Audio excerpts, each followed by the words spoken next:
pay state, local, foreign income taxes, things of this nature, your itemized deductions may be higher than that standard deduction. And we will work our way through a Schedule A, which is where you're gonna find these itemized deductions. We'll do this in a few more weeks when we get to Chapter 6.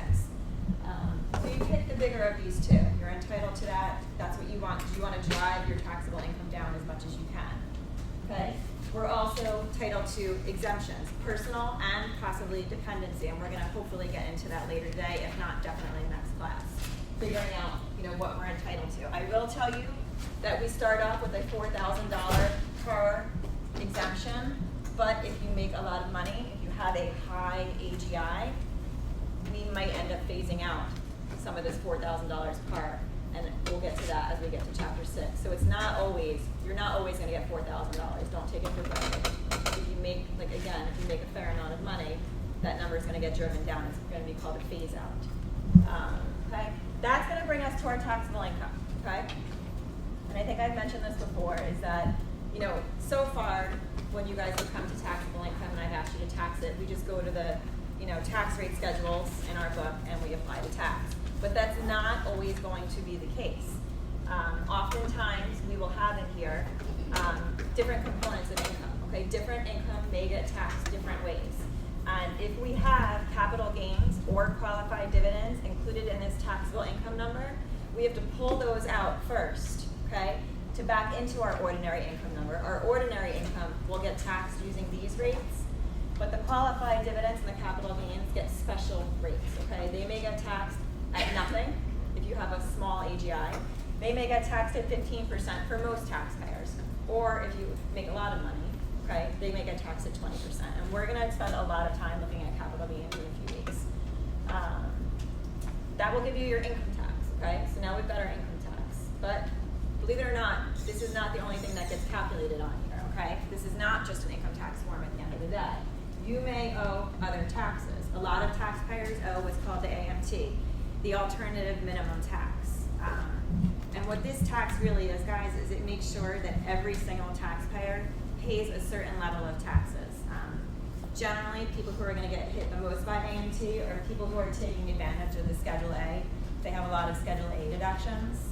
Usually they're going to find themselves paying the AMT, okay? You may owe self-employment taxes. We mentioned in the first or second class briefly that there are Social Security and Medicare taxes, and they're 12.4% and 2.9%. And generally, if you work for an employer, he pays half, you pay half. And you really have nothing to worry about because he takes it out of your paycheck and he does all the accounting for you. But you're self-employed, okay? No one's out there paying the other half for you. So you have to pay both sides of that tax. Plus you have to do your own accounting, and you're doing it, as part of your tax return. Okay, so you might have to report self-employment taxes as well on here. There's also new in 2013 what's called a net investment income tax, which we'll look at. Okay, this is another 3.8% tax.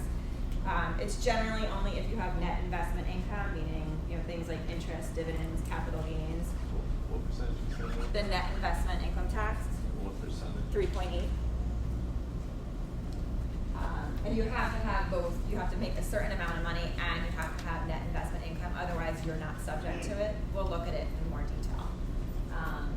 And then also fairly new, I think I've mentioned this, is that Medicare used to just be a straight 2.9% tax. 1 or 2 years ago, they changed it so that if you make a certain amount of money, certain taxpayers are also responsible for an extra 0.9% in addition to their 1.45%. So if you're single, I think it starts at $200,000. What was 1.45 all of a sudden becomes 2.35. Your employers may or may not take it out.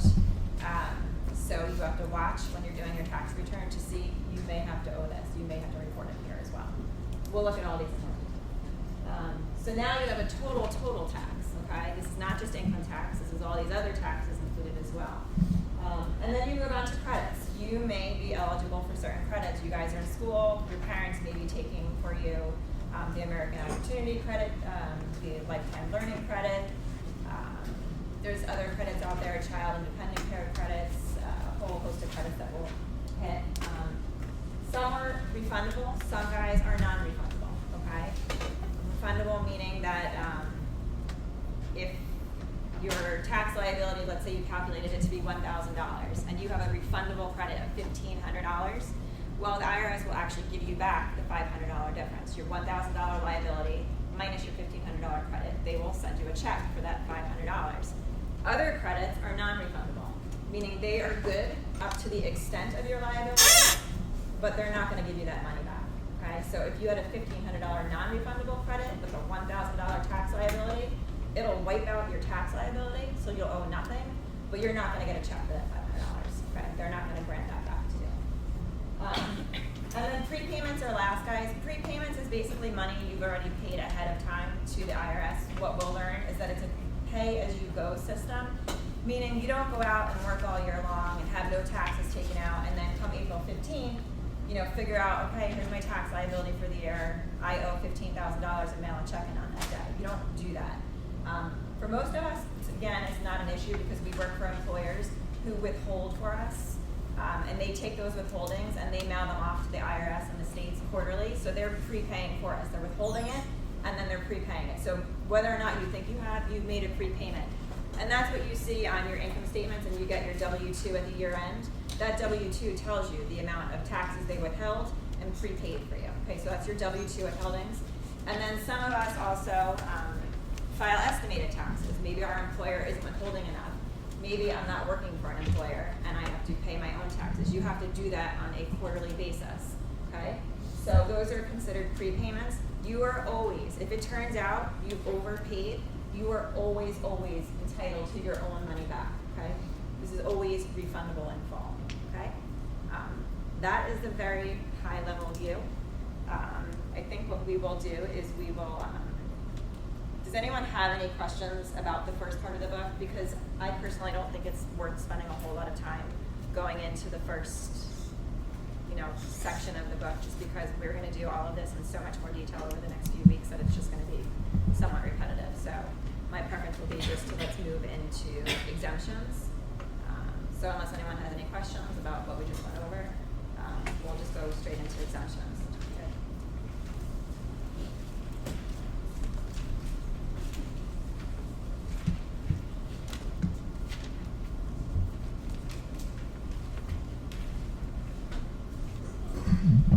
Yes. Meaning of OICGQB taxable This is income. where I was saying, if you have taxable income, you don't want to just run to your tax table and tax it and figure out your tax, because you might have capital gains, you might have qualified dividends. So this is ordinary income. Ordinary income is taxed using our tax rate schedules that we have been using so far. But capital gains and qualified dividends are not. These get special tax treatment. And we're going to spend a lot of time, not so much time looking at qualified dividends, but we're going to spend a lot of time looking at capital gains and the rules for taxing that. So that's why I'm saying I'm breaking it out, because you don't ever want to make the mistake of thinking, oh, I got to taxable income and just use my tax rate schedules, because that could be a bad mistake. Okay. All right, guys, we are going to zip into exemptions. So again, I would, not so much for this class and the next class, guys, but I would keep this handy as we're moving through, because again, this is what this boils down to. But we're going to hit some of these, in detail, and I would keep making notes as we're going, because this, I think, will help you study for the exam. You'll know which lines particularly we covered, and then you'll start seeing a lot of these individual lines. They all have different exemptions, they all have different rules, and that's where this course gets really tough. So that's where I tend to make my notes on here, is so I remember the individual limitations, something like that. So if I were you guys, do what you want. I would keep this handy, because I find this is a really good study tool. But we might have to memorize dollar amounts, or like the 3.8%, the investment. I will never ask you to remember things like this. I will give you, you'll see as we get further into the course, there's a lot of certain limitations. I will always give you the IRS published limitations. What I will always ask you guys to remember, though, is the formula for how to calculate it. Okay, so as far as the exemption, we'll be given the actual amount, we just have to know how to use it. I want you guys to remember the formula, but I will give you the exemption amounts, because there's a lot of them. Alright. So, yeah, and anytime we go into an exam or a quiz, I will give you the basic information. Okay, guys. Let's get to section 4.2, which starts on page 411.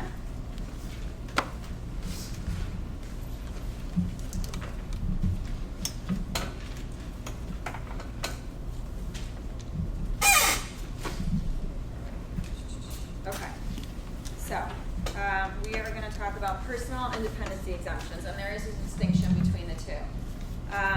Okay, so just starting off, you guys hopefully know this by now.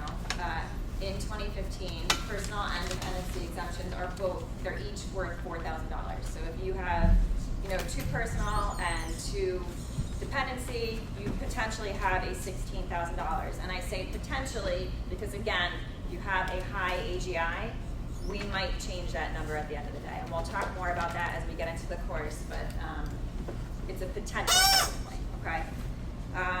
Look, guys,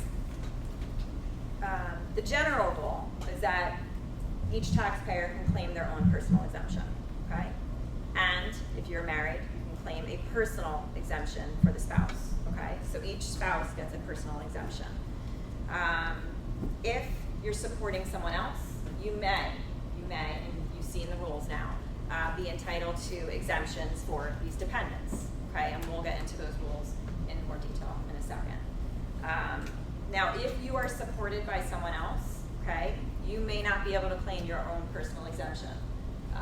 Think of it this way, guys. There's basically one exemption out there for each person, and only one person gets to have that exemption, okay? So if someone else can claim you, you cannot claim yourself. And if you cannot claim yourself, you can't claim anyone else, okay? So it could be a situation where you have a mom and dad supporting maybe their adult child who has their own child. If, let's say I'm that middle parent, if I can't claim myself because my parents, I'm living with my parents and they're really helping me out, I can't claim myself on my own tax return, nor would I be able to claim my son or daughter, okay? Maybe my mom and dad could, but I certainly couldn't, okay? So keep that in mind as we're going through. Also, just to keep in mind, these things aren't negotiable. For the most part, you'll see an exception here, but you kind of can't say to your parents, like, look, give me my exemption, that way I can claim my kid. It doesn't work that way, okay? You have to follow the rules. Whoever is eligible to take that exemption, takes that exemption. It's not that you can sit down with the family member and, kind of work it out among you. It doesn't work that way, except for a limited exception that we'll get to. Okay, you have to follow the rules here. Okay, so dependency exemptions. We said if you support someone other than your spouse, you may be able to claim them. And this is a good thing, right? Because it's helping us drive down our taxable income. We want these exemptions if we can get hold of them. Okay? Now there are going to be 2 tests to see if someone is in fact our dependent. What's going to be called the qualifying child or the qualifying relative. And when you're doing this, guys, start with the qualifying relative rule. If you can't get that person in under those rules, see if you can get them in under the qualifying relative rule, okay? Start qualifying child, then go to qualifying relative. Always work in that order.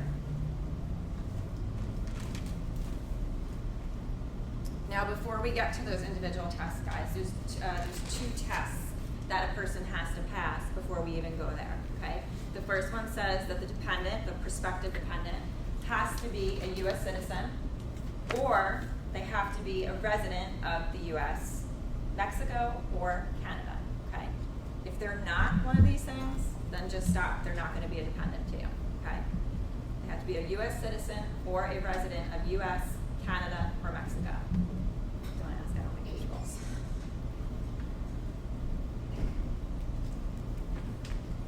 Okay, this next one gets a little more tricky, the wording, so bear with me here. The next rule says, essentially, that, look, maybe my daughter is married, but maybe I'm supporting her and her husband, and they're living with me, okay?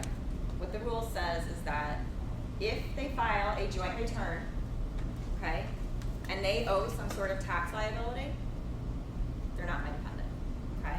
If they jointly file a return, they're married, and they file a married filing joint, and they owe a tax liability, they're not dependents, okay? If they file a return strictly to claim a refund, because maybe they had W-2 withholdings taken out and it turns out they didn't really have to file after all, that's okay. That'll work. Okay? They can file for a refund if they have no tax liability. Okay, so I'm not saying they can't file the married filing joint return. They can, but they can't have a liability on it. Now, assuming that they did file a joint return, okay, to get a refund, the rule then takes it a step further and says, let's pretend that they're not married and or that they are married, but they're going to file separately. Would either one of them have a tax liability? If either one of them has a tax liability, neither of them is your dependent. Okay. So the first part says, did they marry married filing joint? Did they do this? Did they have a tax liability? Okay. Tax liability, they failed. It's done. Forget it. They're not your dependents. If they didn't have the tax liability, then you pretend, okay, well, if they filed separately, married filing separate, did either one of them have a tax liability that way? If the answer is yes, either one of them did, then neither of them is your dependent. That's only if they filed married filing separate, or even if they're filing joint. The second part of the test is really saying, pretend that they filed married filing separate. They don't have to do married filing separate, you're just pretending. The first part is they did do married filing joint, and they had no refund. So then you move on to the second step, which says, pretend now that they did married filing separate instead. Would either one of them in that case have had a liability? And if either one of them did, then neither one of them will qualify. If they both would have been due refunds, then you're still good. Now you can still claim them. As long as they own tax. I'm sorry? As long as they pay tax. As long as neither one of them owes tax and they're just filing to get refunds, then they'll still qualify. Okay. It's kind of a weird test. Okay. So, presuming you got this far and we're all good and this person is still potentially your dependent, then you go into the qualifying child rules. Okay. Now there's 4 tests here. Make my chart. So we start with the 4 different tests. There's a relationship test, an age test, a residency test, and a support test. And you have to go through all 4 logically. Guys, this is something, unfortunately, you're just going to have to get in there somehow, make a chart, do whatever you need to do, but you need to know these and you need to be able to work your way logically through on an exam. Okay? Here's my little sort of way of helping you guys, maybe, I don't know. So for the relationship test, okay, it has to be a very specific person to be a qualifying child. You might have, let's say, 2 taxpayers that are married. Okay. The test can apply to their descendants. So descendants meaning going down. So their child could be their grandchild. It could be their great-grandchild. Okay? And this could include an adopted child, a stepchild, or a foster child. Okay? It could also apply to the taxpayer's siblings, so their brother or sister, and then their descendants, so going down from there. Okay? So it could be their child, it could be their grandchild, or their great-grandchild. I'm just going to point out, for those of us who are not good with this stuff, this would include your niece or nephew. Okay? And the same on this side. These are the people who this test would apply to, qualifying child, okay? If they don't fall within here, they're not going to be your qualifying child. Maybe they'll be your qualifying relative, but they'll fail this first test, okay? You want me to go all the way down? Does this make sense to you guys? What does the F stand for? On Here, foster. Adopted, step, or foster.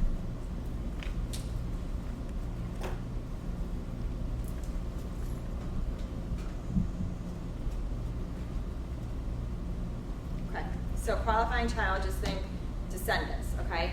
My direct descendants, my brother and sister, and their descendants. Go ahead. So a brother or sister can be a qualifying child? Yes. So it's straight down from me, or just kind of reach out to your brothers and sisters and straight down from them, okay? Could be anyone in there will meet the relationship test, okay? Now the age test comes in. So you have this potential pool of people. Maybe you meet it hopefully so far, okay? Then the next step says that, look, first off, and don't miss this part of it, they have to be younger than the taxpayer. Okay, so it could be my younger brothers or sisters. It can't be my older brother or sister. So I just took maybe a few people off of the chart there. Okay, younger brothers or sisters. Younger siblings. Okay, then the test says they have to be under 19 years old. Guys, under 19. Don't make this mistake on an exam, because a lot of people will see 19 and say, oh, they meet the rule. Under 19. So if it helps you in your notes, write 18. Less than 19 years old. At year end, by the way, okay? At year end, 12/31. But, I was gonna ask, is that another person or you answered it by saying 12:30? I'm sorry. You answered the question by saying 12:31. Yes, at the end of the year, okay, yes. 19 years old, under 19 years old at the end of the year. Or they have to be under 24, so alternatively 23 or under. And a full-time college student, or full-time student, I should say, not college. Okay? So they could be 18 or under, and then you're good automatically. Or if they're over 18, they could be anywhere from 19 to 23, as long as they are considered a full-time student for any part of 5 months. Okay? Any part of 5 months. So guys, a lot of you will graduate in May, this coming year. Okay, so, and then you may go right to work and you may start earning money and you might file your tax return next year and say, hey, I want to claim my own exemption. Now you may have a problem with your parents, because even though you may only be in school from mid to late January next year through very early May, and you're saying that's 3.5 months, it's not 5 months, it's any part of 5 months. So you're going to start maybe January 21st, January counts, February, March, April, even if you finish on May 3rd, it's any part of 5 months, okay? So the 5 months have been met right there. So your parents might still be able to claim you next year, even though you're gonna end up working for, 7 months of the year, okay? So you found like a 5-month period if you're a full-time student within that? And it doesn't have to be consecutive months. Yeah, just. If you are a student, a full-time student for any part of 5 months, it works. So like I said, you can start school this semester in the last week of January. That's part of the month. You're there for February, March, April, and maybe you finish classes on May 3rd, May 5th. That's another part. So they met the 5 months right there. Okay. These are the little things you have to know, guys. This is why this gets tricky, okay? Okay, so that's your age test. The next test says that they have to share the primary residence with the taxpayer for more than 6 months, okay? They have to live in the same household with the primary taxpayer for more than 6 months of the year. They're making sure you're really supporting this person. I'll make a side note that, guys, sometimes you have kids who are away at boarding school, or sometimes you have kids who are unfortunately chronically ill and they spend time in hospitals for an extended period of time. That counts as time at living at home, okay? So if you have a situation like that, that does count as time living at home.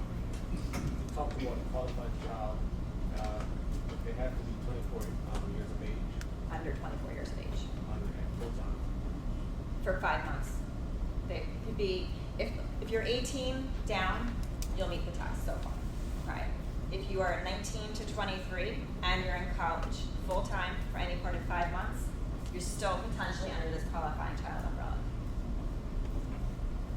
Under 24 years.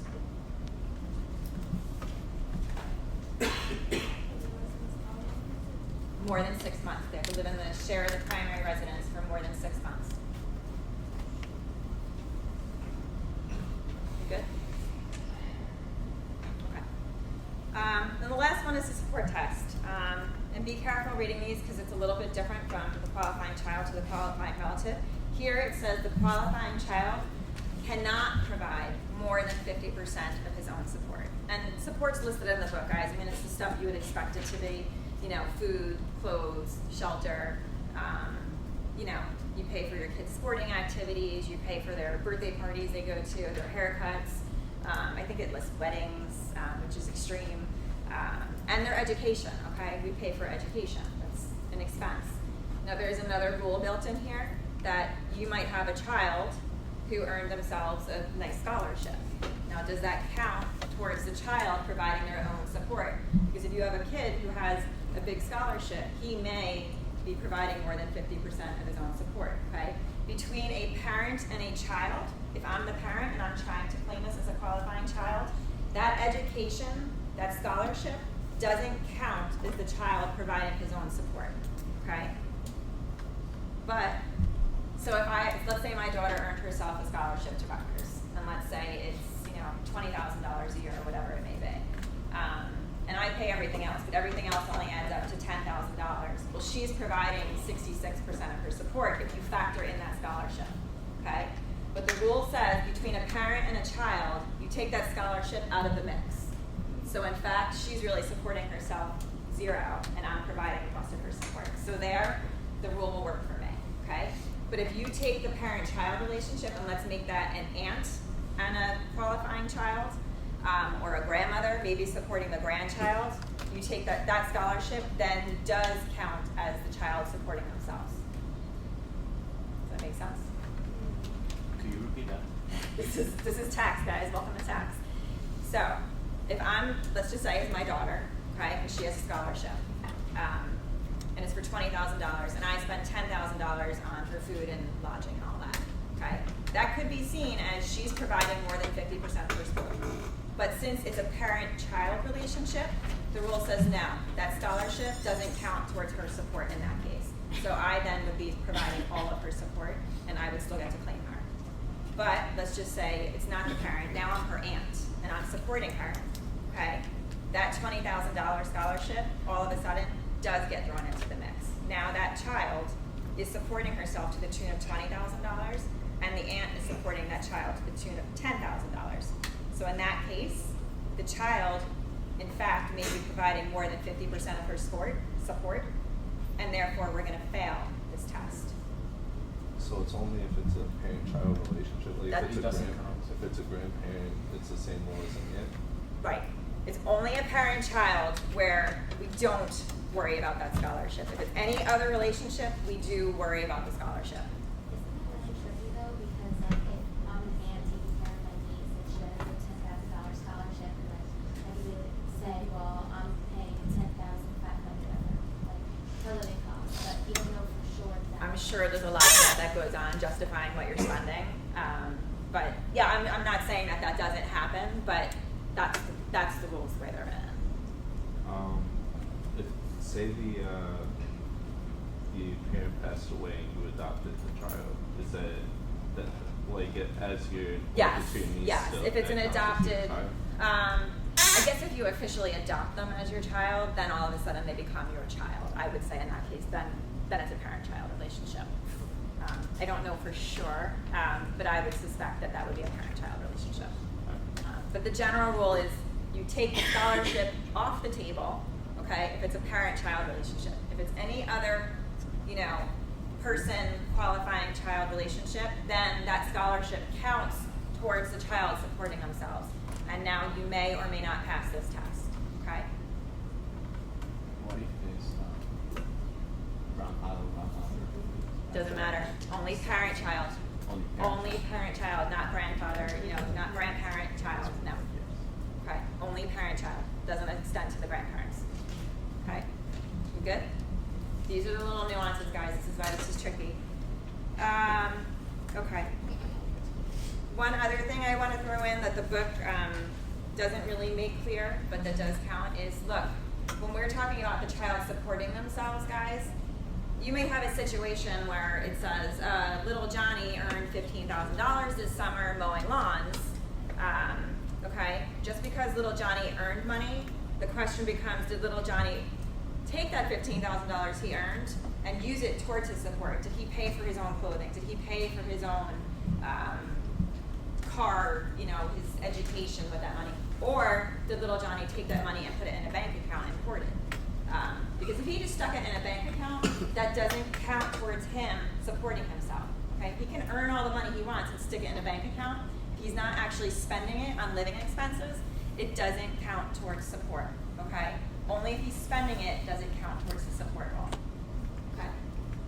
Well, let's say he was like paying cash, but he still spending it. Can't you still claim it? Well, it doesn't matter if it's in cash or not. I mean, it's really just what did he do with the money. If he spent it on his own living expenses, then you have to factor that into the calculation of did he provide more than 50% of his support. Okay.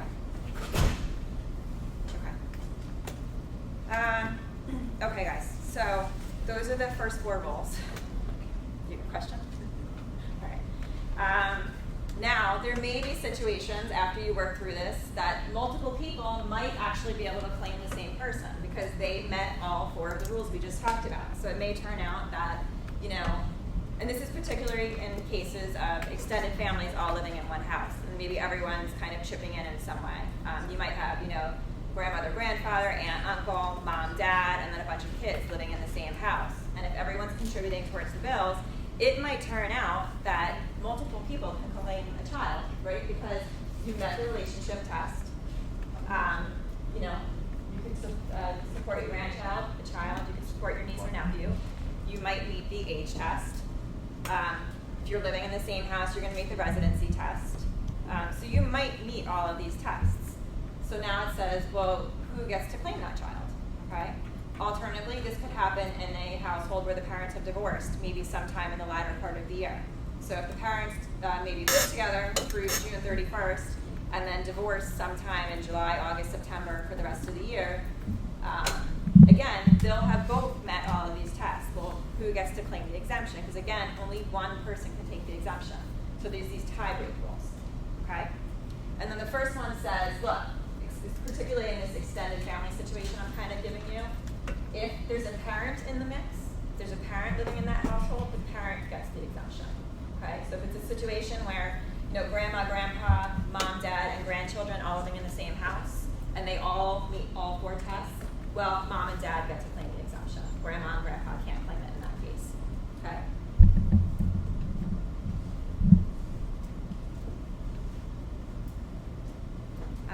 Okay.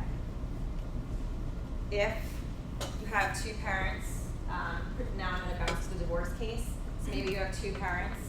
They got divorced sometime in July. So far, both of them have met all the rules. And it comes down to, well, which one of us should get it? The rules then say, well, who did they live with the longest? Okay? Generally, one parent's going to be a custodial parent, and the other parent may not be. So by default, it will go to the custodial parent. Now, here's where you can negotiate between the parents, guys. Okay, this is one of the few times you can negotiate it. The custodial parent can waive the right to the non-custodial parent and allow them to claim the exemption. Okay, they sign a waiver, they attach it to their tax return, and they allow the other party to take it. Why would they do that? Presumably, I'll use a traditional analogy. Don't yell at me for not being progressive enough. But let's say mom and dad are getting divorced. Mom doesn't really work. Dad has the job. He earns more money. It's more beneficial for tax purposes for him to claim that exemption because he's in a higher tax bracket. You want to drive his taxes down as much as we can. Let him take the exemption, and then maybe he helps mom out, right, by giving her a few more dollars in alimony or child support, okay? But between the 2 of them, if it's amicable, you want to work it out so that they get the best tax deal they can, and that makes sense by letting, in that case, dad claim credit, okay? Now, the last rule, guys, says that if it's a scenario, maybe the divorce scenario, maybe going back to the extended family scenario, you have a child living in the house, and again, multiple people can claim them, and they've lived with all of these parties the exact same amount of time throughout the year. Who gets it? The person with the highest AGI, okay? The person with the highest AGI will get it in that case. So if maybe mom and dad got divorced, but they had equal custodial rights, so the child stayed with them an exact equal amount of days throughout the year, it goes to the parent who makes the highest AGI. In the extended family scenario, maybe mom and dad aren't in the picture, maybe it's grandma and grandpa raising the child with the aunt and uncle, okay? It would go to the aunt and uncle, or the grandmother and grandfather with the highest AGI in that case. These are the tie-break rules, okay? Good, questions? I highly recommend some sort of chart or something, guys, because these are tricky on the exams, because you're trying to work your brain in logical order, so whatever's going to help you out the most. So for a qualifying relative, right, say the person is 24 years of age, they're full-time, but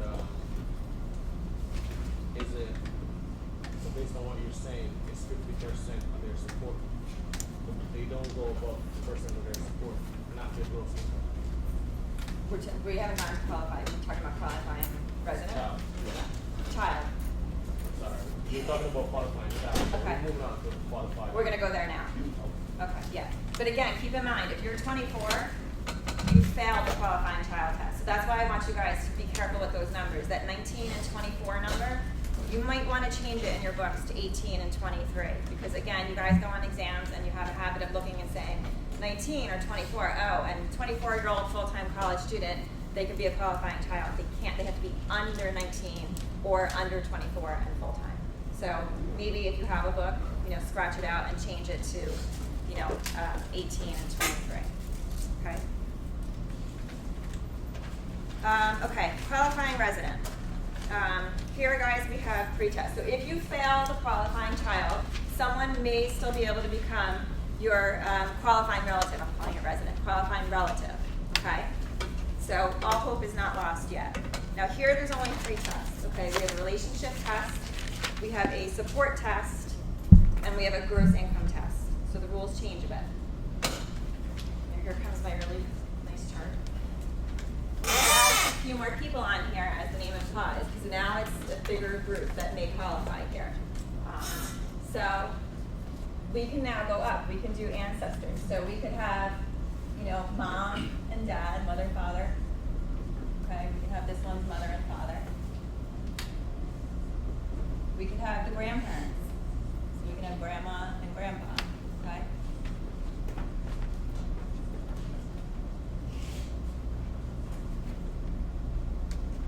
It can be a stepmother or stepfather. Okay. It could be our aunt or uncle. We can add on in-laws. So this could be my sister-in-law, this could be my brother-in-law. If it's your child, you can add on your daughter-in-law, your son-in-law. Okay? There's a whole lot more people involved here. Get everyone? Okay.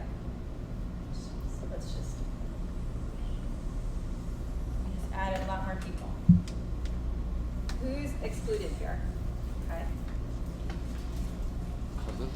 Cousin. You can't do your cousins. Okay, you have your aunt and your uncle, but we don't have their kids. So your cousins fall outside of this. Okay? They're not in this bubble. They're not immediately your qualifying relative. But the rule does say you can bring in other people. Sorry, this is kind of corny, but it works sometimes. If they live with you for the full 12 months. Now you can bring in your cousins, or you can bring in any other person, a friend, okay, if they live with you the full 12 months. If they're inside that bubble, they don't have to live with you 12 months. Okay, there's no residency test under qualifying relative, unless it's a cousin or some other party who doesn't fall in the bubble. If they don't fall in the bubble, you can bring them in by having them live with you in your house for 12 months of the year. Okay.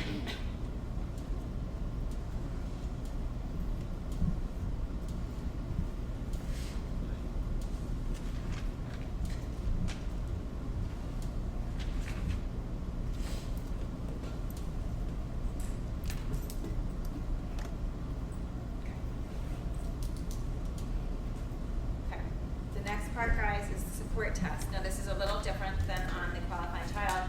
This one says the taxpayer must provide more than 50% of the potential qualifying relative's support. Okay. The other test said that the prospective qualifying child cannot provide more than 50% of his support. This one says the taxpayer must provide more than 50% of the prospective qualifying relative's support. Okay, their living expenses. And those same scholarship rules go into effect here. Okay. So for this one, no matter what, scholarships count? Scholarships don't count? If it's a parent-child relationship, they don't count. For this one, For both, they're the same. Oh, okay. They're the same. Okay. We good? Then there's just one last rule, and it says the taxpayer, the prospective qualifying relative cannot earn more than $4,000 in 2015 anyway. Okay, they can't have more than $4,000 of gross income.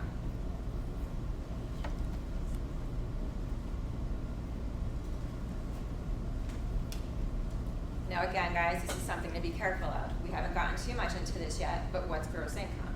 Okay, this means taxable on, reportable on your 1040, okay? We know municipal bonds aren't taxable. They're not gross income for 1040 purposes.